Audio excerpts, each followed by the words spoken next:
Eu sou o bom pastor. O bom pastor sacrifica a sua vida pelas ovelhas. O empregado foge quando vê o lobo se aproximar. Abandona as ovelhas porque elas não lhe pertencem e ele não é o seu pastor.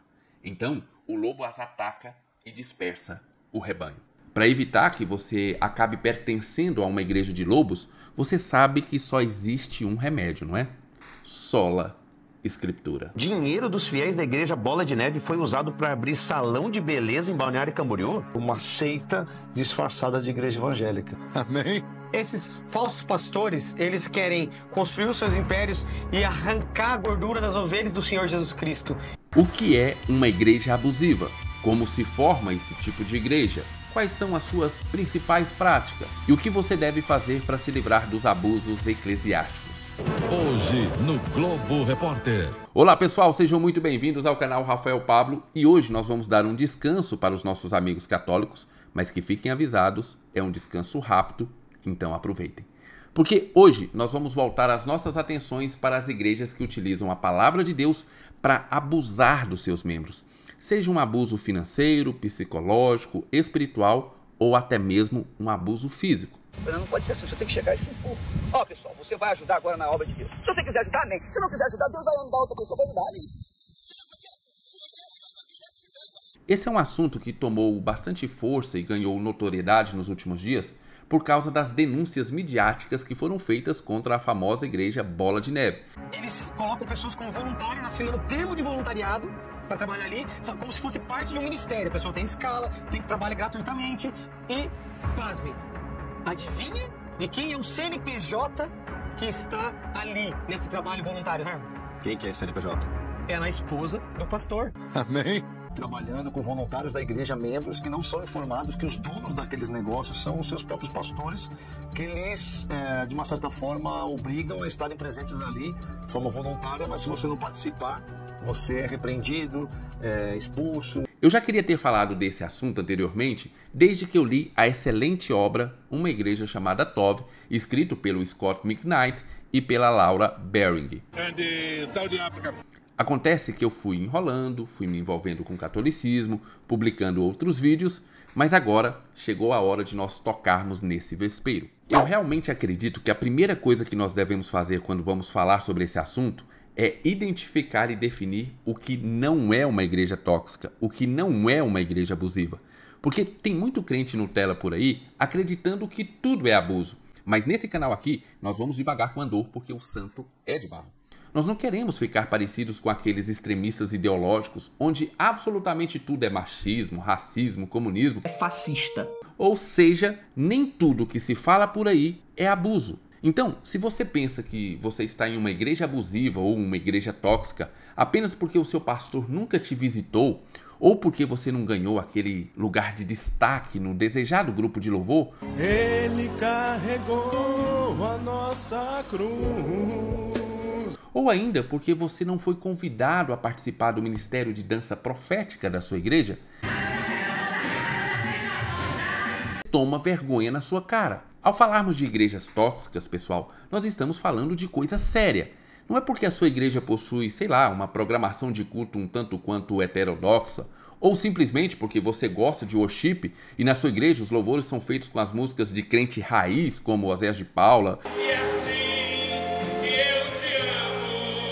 Banda Êxodo, Nos galhos secos de uma árvore qualquer, do grupo Koinonia, te entregamos nosso viver. que isso vai definir a sua igreja como uma igreja abusiva.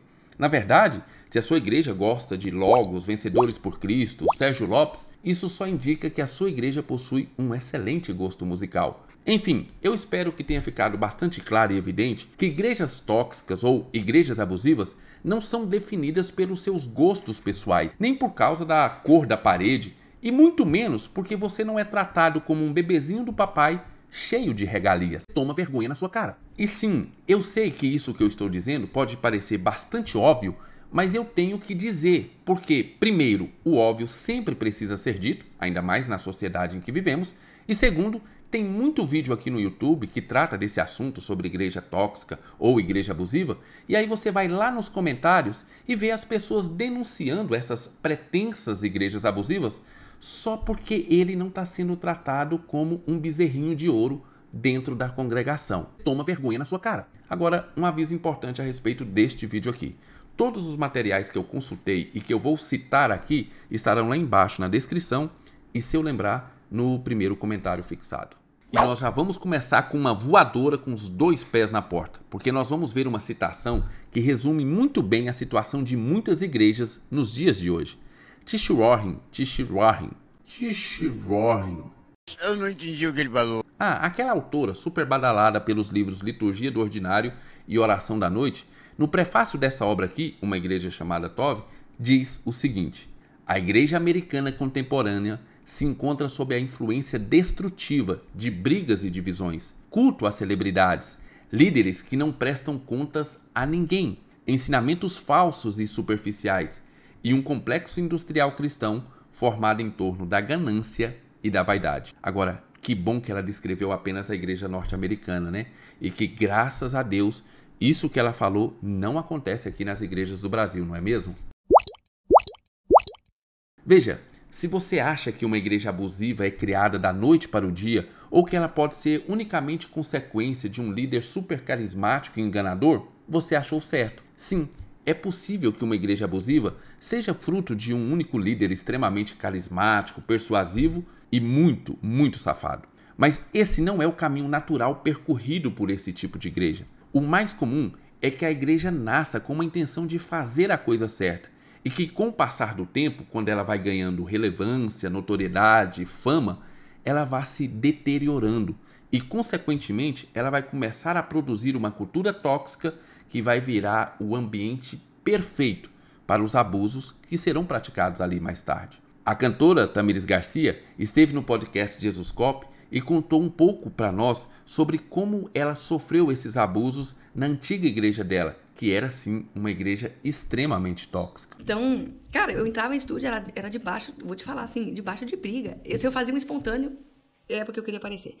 Não é, tipo assim, não é brincadeira. E eu queria que fosse, mas não era. Por que você fez esse espontâneo? Por que você falou isso? Por que você... E eu ficava... Eu vivia tensa, eu vivia travada, eu não ria, eu era uma pessoa amarga, eu tinha me tornado uma pessoa muito amarga, então isso foi me afundando, né? E aí todo mundo olhava e, ai, que bênção, né? Glória a Deus. E eu, cara, glória a Deus, Deus fez muitas coisas através disso, mas Deus sabe como eu tava, qual era o estado da minha vida, né? O Senhor foi curando muito meu coração através dos meus irmãos, gente, normal. Coisa simples, né? Coisas, gente, de comer junto, de ir no churrasco, de dar risada, de rir, de poder comer. De poder ir na casa de alguém e falar, vamos no cinema? Vamos. Eu não tenho que ligar pra ninguém pra pedir pra ir no cinema. Você viu aí? Você acha que esse nível de controle, estresse e abuso surgiu da noite para o dia? Mas é claro que não. Antes de todas essas maluquices e manipulações serem implementadas, provavelmente se passaram alguns anos onde essa cultura de abuso foi fomentada e desenvolvida. É exatamente isso que nós vemos lá na página 31 e 32. A cultura eclesiástica não é formada pelo lançamento de um programa, em prol de compaixão, justiça, gentileza ou bondade. Não importa quão nobre seja a causa, o voluntariado não forma uma cultura. Programas podem atrair voluntários, que talvez sejam influenciados por esses programas, mas de maneira isolada, os programas não formam uma cultura. Os poderes de persuasão do líder do programa também não. A formação de uma cultura demanda tempo. Demanda relacionamentos que se desenvolvem ao longo do tempo. Demanda relacionamentos caracterizados por mutualidade e cultivados com o tempo. Agora, se você está aí achando que essa cultura é algo fomentado e desenvolvido apenas pelos líderes malvadões da igreja, toma vergonha na sua cara. Porque para uma cultura tóxica ser formada, ela não só depende das interações entre os líderes e os membros, mas também depende muito das interações entre os membros e os outros membros. Traduzindo, se você está em uma igreja abusiva, provavelmente você é tanto vítima como responsável pelos abusos. Então, antes de simplesmente colocar toda a culpa na liderança da igreja ou se fazer de vítima injustiçada, se pergunte se você não aceita todos esses abusos porque você acha mais cômodo que outras pessoas tomem as decisões por você, porque assim, se algo der errado, você também pode colocar a culpa nessas pessoas. E pra mim era isso, era confortável porque eu não tomava decisões na minha vida. Então, se eu não tomava decisões na minha vida, eu não tinha responsabilidade. Se alguma coisa desse errado, mas eu fiz porque o pastor falou. Eu fiz porque... Agora não, agora eu tinha que assumir. Não, peraí. E assumir a responsabilidade da minha vida. Então, era mais confortável eu deixar na mão de outras pessoas, entende? Então, esse era eu, era a minha parte, sabe? E reconheço isso. E eu sei que nesse momento você pode estar se perguntando: mas Rafael, como essas igrejas abusivas continuam arrebanhando tantas pessoas? Calma que eu explico. Elas são especialistas em esconder esses abusos dos visitantes e dos novos convertidos. Na verdade, essas igrejas, na maioria das vezes, são as igrejas mais receptivas e amorosas que você já visitou na sua vida. Mas lembre-se, essa máscara é apenas para os novos membros, porque depois que esse membro for consolidado, a máscara vai cair e o pau vai comer. Normalmente, o ciclo de abuso funciona mais ou menos assim. Você entra para uma dessas igrejas, aí você não nota absolutamente nenhum comportamento estranho. Está tudo ok. Todos falam que aquele lugar é um lugar especial, que você é muito importante e que todos ali são uma família alegre e feliz. Parece comercial de margarina. A sensação é de que, pela primeira vez na sua vida, você encontrou um lugar onde todos gostam de você. É uma cilada, filho. Algum tempo depois, você começa a notar que existem algumas coisas estranhas acontecendo naquele ambiente. Ninguém pode questionar o líder ou o pastor. Aqueles líderes muitas vezes tratam seus liderados com muita dureza, rispidez, como se eles fossem os seus empregados. Mas mesmo assim, os liderados estão sempre esperando, ansiando por uma espécie de validação provinda daqueles líderes. Na verdade, levar mais vítimas para dentro dessas igrejas é uma forma, inclusive, dessas pessoas receberem essa validação que eles tanto anseiam. Você pode até achar isso estranho, mas você acaba se acostumando com esse tipo de tratamento. Afinal de contas, que família feliz também não tem os seus defeitos, não é mesmo? Além do mais, todos ali parecem achar aquilo perfeitamente normal. É um preço que você deve pagar se você quiser continuar fazendo parte dessa linda família feliz. Mas apenas fazer parte, buscar essa validação dos líderes e levar outras pessoas para esse cativeiro não vai ser o bastante. Com o passar do tempo, você pode nem perceber, mas agora é você que repete os mesmos abusos com os seus liderados. E quando, inclusive, nós estamos debaixo de uma liderança assim, e a única liderança que a gente conhece, a gente replica. Cara, isso é muito triste, assim, uma das coisas que mais me rasga o coração, assim, é de pensar, por exemplo, de que tantas coisas eu repliquei. É o ciclo da ferida, né? Eu repliquei porque era a única coisa que eu conhecia. Tá certo? Não, continua errada. Continua errada. E me arrependo duramente, assim. Cara, me perdoa, porque era a maneira que eu conhecia. Então eu dizia pra você, me pede, porque alguém me dizia, me pede. Pronto, o ciclo se completou. Você assimilou completamente a cultura abusiva da sua igreja e está pronto para repassar essa cultura aos novos membros que chegarem. É preciso ressaltar e dizer que uma cultura abusiva, além de demandar algum tempo para ser desenvolvida, ela necessita de uma pseudo-teologia para fundamentar e sustentar todo o tipo de abuso que será praticado naquela igreja. E, infelizmente, material teológico não falta para que os abusos sejam encobertos com falsas afirmações de que tudo que está sendo feito ali está seguindo os mais altos preceitos bíblicos. Todo controle, toda humilhação e toda exploração que você está sofrendo naquela igreja, na verdade é uma forma de aprendizado, onde Deus está apenas te moldando, te lapidando, para depois te usar poderosamente. E é verdade esse bilhete. Nesse sentido, uma das obras mais utilizadas para a construção de uma cultura de abusos dentro da igreja é a obra Autoridade e Submissão, escrita pelo líder cristão chinês Watchman Nee, e que agora aqui no Brasil parece ter ganhado um novo título, chama-se Autoridade Espiritual. Antes de eu citar essa obra, eu preciso fazer um disclaimer bem rápido, mas muito importante. Eu discordo de quase tudo que o Watchman Nee escreveu. E olha que eu já li muita coisa desse autor, mas muita coisa mesmo. E se vocês querem ler uma coisa muito maluca, leiam O Poder Latente da Alma. É uma espécie de Daniel Mastral lá da China. Pois bem, a obra Autoridade Espiritual contém absurdos homéricos e com toda certeza contribuiu para que muitos abusos fossem cometidos dentro das igrejas ao redor do mundo. Entretanto, eu preciso dizer que, diferente de outras obras que nós temos a respeito desse assunto, Watchman Nee não escreveu esse livro aqui para tirar proveito dos seus liderados. Ao que tudo indica, e até onde eu consegui pesquisar, esse autor realmente acreditava naquilo que estava ensinando e ele mesmo praticava esses ensinamentos. Inclusive, ele pode até ser considerado uma espécie de mártir cristão chinês, porque ele foi preso em 1952 por pregar o evangelho durante o regime comunista de Mao Zedong e ele morreu na prisão em 1972, ou seja, ele ficou 20 anos na prisão praticando aquilo que ele ensinava. Ele não falava absolutamente nada contra esse Mao Zedong, que foi responsável, inclusive, pela sua prisão. É importante eu trazer essa informação aqui para eu não ser injusto com o Watchman Nee. Mas dito isto e feito essa ressalva, a obra Autoridade Espiritual possui ensinamentos que podem ser consideradas verdadeiras aberrações sobre como deve funcionar a autoridade e a submissão em uma igreja cristã saudável. Comecemos pelo que ele diz lá no capítulo 4, que tem como título O conhecimento que Davi tinha da autoridade. O autor vai fazer uma defesa daquele ensino absurdo que os liderados devem aceitar todos os abusos cometidos pelos seus líderes com a desculpa de que, olha, fique tranquilo, eles vão prestar contas a Deus. Quem é que toca no ungido do Senhor e fica impune? Mas você não pode denunciá-los, você não pode confrontá-los, porque se você fizer isso, você está cometendo o pior de todos os pecados, o pecado da rebeldia. Davi conhecia a autoridade divina em seu coração. Embora repetidas vezes fosse caçado por Saul, submeteu-se à autoridade de Deus. Até mesmo chamava Saul de meu senhor, ou o ungido do Senhor. Quem é que toca no ungido do Senhor e fica impune? Isto revela um fato importante.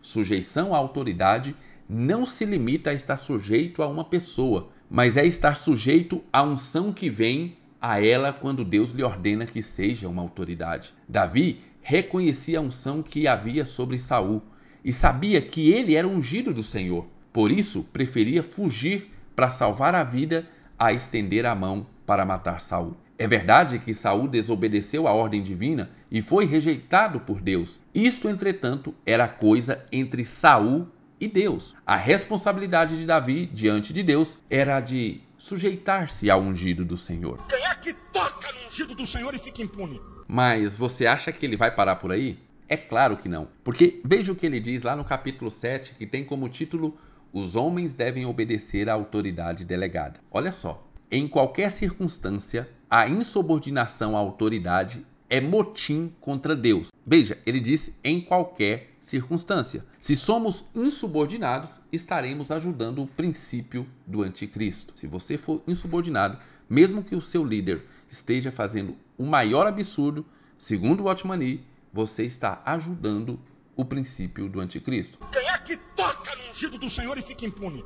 Um pouco mais para frente, ainda nesse mesmo capítulo, ele vai mais fundo nesse absurdo e diz o seguinte: e se a autoridade estiver errada? A resposta é: se Deus teve coragem de confiar sua autoridade aos homens, então precisamos de coragem para obedecer. Se a pessoa com a autoridade está certa ou errada, não nos diz respeito, uma vez que é diretamente responsável para com Deus. Os obedientes só precisam obedecer. O Senhor não nos considerará responsáveis por qualquer erro devido à obediência, mas antes considerará responsável a autoridade delegada pelo erro cometido. A insubordinação, entretanto, é rebeldia, e por esta, aquele que se encontra debaixo da autoridade terá de responder a Deus. Quem é que toca no ungido do Senhor e fica impune? Eu imagino que você entendeu o que ele quis dizer, que não importa o que o seu líder estiver fazendo, você deve obedecer. Porque, afinal de contas, o erro é dele e você não tem nada com isso. Este é o tipo de absurdo que muitas vezes é implementado dentro das igrejas. Como eu disse, Watchman Nee pode ter tido a melhor das intenções, mas você pode imaginar quantos abusos já foram cometidos por causa desse tipo de ensinamento? Quantas pessoas se sujeitaram e se sujeitam até hoje a verdadeiros absurdos cometidos pelos seus líderes espirituais e elas permanecem caladas porque acreditam que, se elas falarem alguma coisa, elas estariam sendo rebeldes. Quem é que toca no ungido do Senhor e fica impune? Mas se você acha que isso daqui é o pior que você pode encontrar nessa obra, achou errado? Você pode não acreditar, mas nesse mesmo capítulo 7, o Watchman Nee vai ainda mais longe. E ele vai argumentar que nós não devemos deixar de obedecer uma autoridade delegada, nem mesmo para nos sujeitarmos a Deus. Não. Você não ouviu errado. Eu vou repetir. Segundo Watchman Nee, nem a sujeição a Deus pode ser utilizada como desculpa para desobedecermos a uma autoridade delegada. E o melhor é que ele faz tudo isso, toda essa defesa, utilizando a Bíblia, acredita? Números 30 trata da questão do voto ou promessa feita por uma mulher. Enquanto estivesse na casa de seu pai durante a sua mocidade, o voto ou promessa feita por uma mulher seria válido só se o seu pai não tivesse nada contra ele. Se ela fosse casada, seu voto teria de ser aprovado ou desaprovado por seu marido. A autoridade direta agiria sobre o que a autoridade delegada consentisse, ou anularia aquilo que esta cancelasse. Deus gosta de delegar sua autoridade e também respeita seus delegados. Considerando que a mulher se encontrava sob a autoridade do marido, Deus preferia que ela obedecesse à autoridade a que cumprisse o seu voto. Mas se o marido, como autoridade delegada, errasse, Deus certamente lidaria com ele, pois ele levaria à iniquidade dela. A mulher não era considerada responsável. Agora ele vai explicar toda essa passagem dizendo o seguinte: assim, esta passagem das Escrituras nos mostra como não podemos ignorar a autoridade delegada para nos sujeitarmos à autoridade de Deus. Tendo delegado sua autoridade aos homens, o próprio Deus não suplanta a autoridade delegada. Antes, ele se restringe pela autoridade que delegou. Ele confirma o que a autoridade delegada confirmou e anula o que também foi anulado. Deus sempre mantém a autoridade que delegou. Ficamos, portanto, sem outra escolha a não ser sujeitarmos-nos a autoridades governantes. Veja, o que ele está dizendo aqui é transformar o líder da igreja, o pastor da igreja, em alguém mais poderoso do que o Papa na Igreja Católica. Heresia!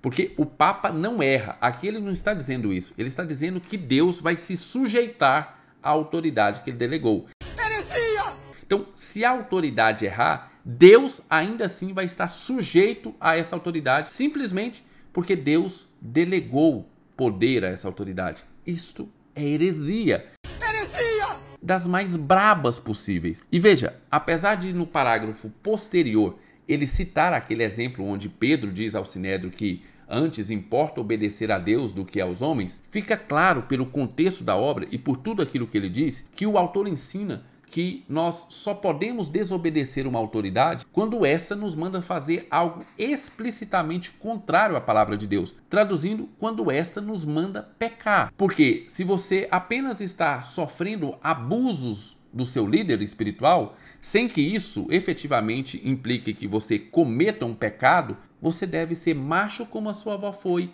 e aguentar como homem. Heresia! Sob pena de descer vivo para o inferno, como Deus fez lá com Corá e todos os seus seguidores em Números 16. Quem é que toca no ungido do Senhor e fica impune? E não, eu não estou exagerando. Watchman Nee dedica praticamente os capítulos 3, 9 e 14 às consequências dessa rebelião lá de Corá e como Deus mandou os infiéis vivos para o inferno. Veja, pessoal, agora falando muito sério com você que está assistindo esse vídeo.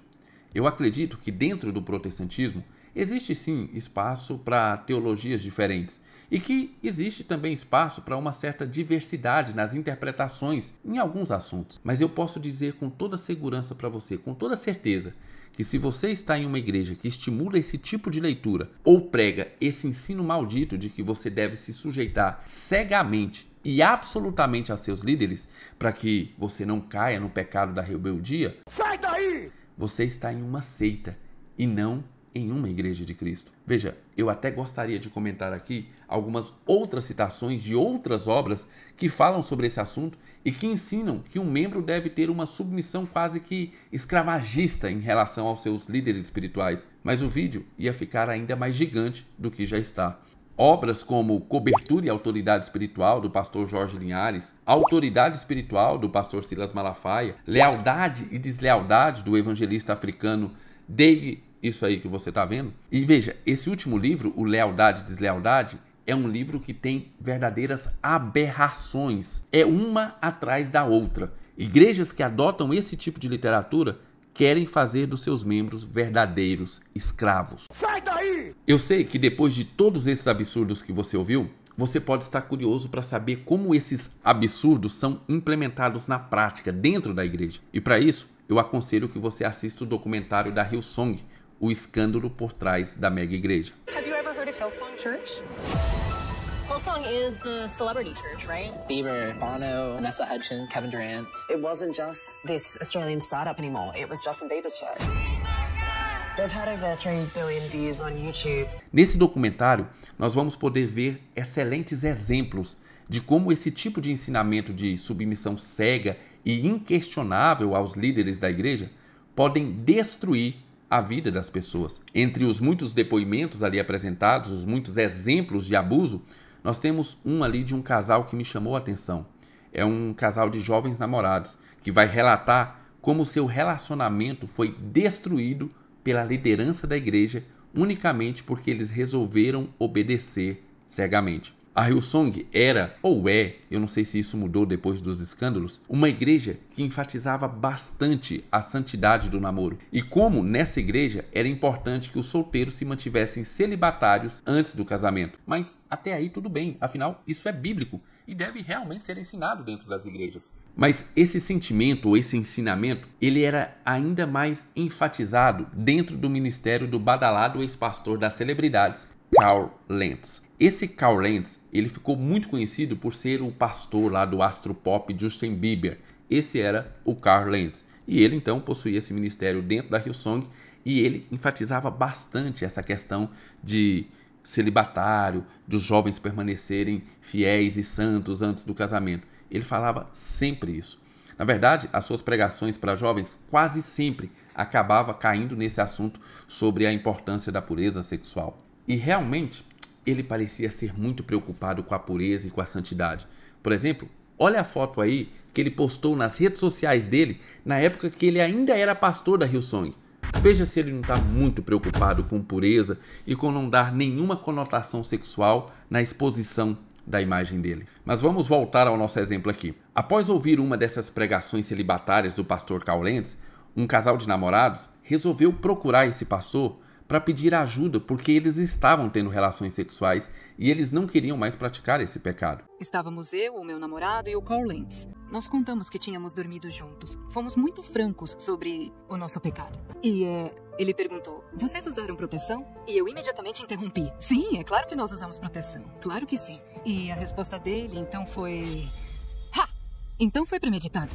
O grande problema é que, ao invés do pastor Carl Lentz ajudá-los a se libertarem daquele pecado e aconselhá-los a se arrependerem e tomarem atitudes espirituais e práticas que iriam servir como uma espécie de prevenção contra esse tipo de pecado, ou mesmo o pastor poderia direcioná-los a um possível casamento, talvez, mas o pastor não fez nada disso. O pastor simplesmente determinou que aquele casal deveria se separar e não manter mais contato um com o outro. Eu acabei de compartilhar uma coisa muito pessoal com você e agora você tá usando a minha resposta pra me envergonhar e me condenar? Ele passou de ouvinte da conversa pra...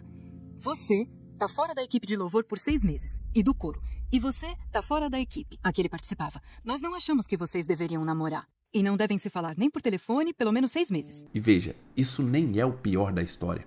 O pior da história é que esses jovens já estavam tão condicionados a essa cultura de abuso e autoritarismo que fizeram exatamente o que foi mandado pelo pastor e eles nem sequer questionaram, nem a menina, nem o rapaz. Não houve nenhum questionamento. O pastor determinou que eles deveriam se separar e foi isso que eles fizeram. Posteriormente, no documentário, nós ficamos sabendo como essa decisão abusiva e arbitrária teve consequências gravíssimas na vida de ambos os jovens. E veja, esse é apenas um exemplo do que esse tipo de ensino abusivo pode fazer na vida das pessoas. E eu reforço aqui que vale muito a pena você assistir o documentário inteiro para você ver como funciona essa cultura de manipulação. O documentário está disponível no Stream Max. Outra coisa, veja também o vídeo que o pastor Pedro Pamplona fez comentando a respeito desse documentário. Vale muito a pena. Se eu me lembrar, eu vou colocar lá embaixo na descrição e no primeiro comentário. Veja só, pessoal, este é apenas o primeiro vídeo sobre esse assunto.